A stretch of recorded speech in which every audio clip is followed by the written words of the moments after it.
and to make you feel more at home with the United Nations.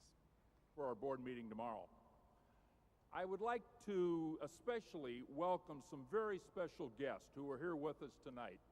The three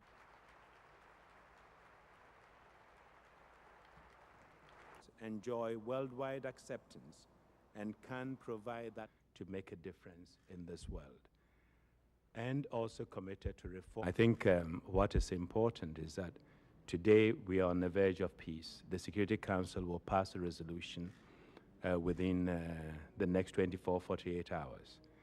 The protagonists all realized that to find a solution, one had to come to the United Nations, and that sooner or later, one has to turn to the United Nations.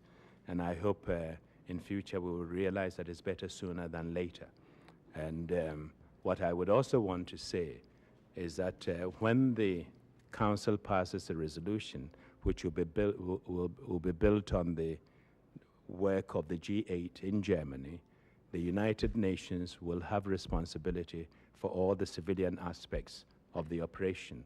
Secretary General Kosovo, and can you also tell me if you're concerned at all of whether or not it will be a multinational force, but the United Nations Security Council will authorize the operations.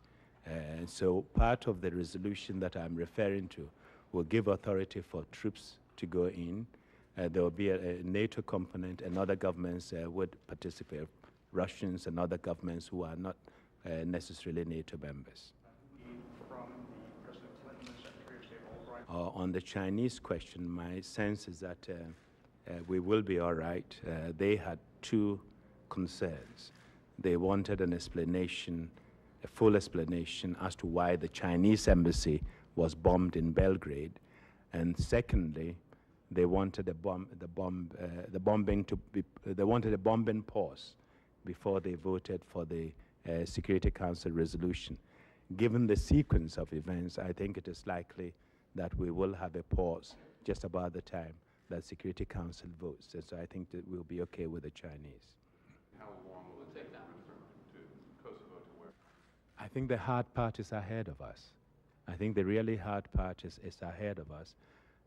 Signing the agreement is the easy part. Implementation is a really difficult part. It is a really difficult part because you have to prepare for winter for these refugees to go back. You have to rebuild their shelter, you have to provide shelter, you have to make sure they are secure.